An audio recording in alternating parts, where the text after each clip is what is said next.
কুমিল্লা সহ দেশের ৮টি অঞ্চলের উপর দিয়ে আজ রাত ১টার মধ্যে সর্বোচ্চ ৬০ কিলোমিটার বেগে ঝড়ো হাওয়া ও বজ্রসহ বৃষ্টি হতে পারে বলে জানিয়েছেন আবহাওয়া অধিদপ্তর।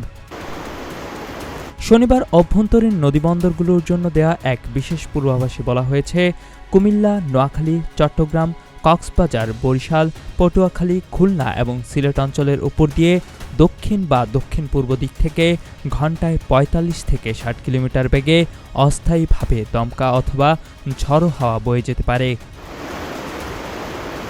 সেই সঙ্গে হতে পারে বজ্রসহ বৃষ্টি, আর এই জন্য এইসব এলাকার নদীবন্দরগুলোকে ১ নম্বর সতর্ক সংকেত দেখাতে বলা হয়েছে।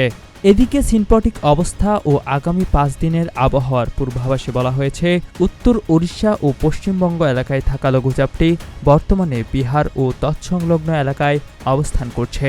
মৌসুমী বায়ু বাংলাদেশের উত্তরাঞ্চলের উপর সক্রিয় এবং দেশের অন্য অঞ্চলে মোটামুটি সক্রিয় অবস্থায় রয়েছে।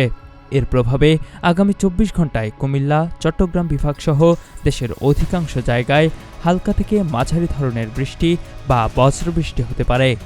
সেই সঙ্গে রংপুর বিভাগের কোথাও কোথাও ভারী থেকে অতি ভারী বর্ষণের সম্ভাবনা রয়েছে।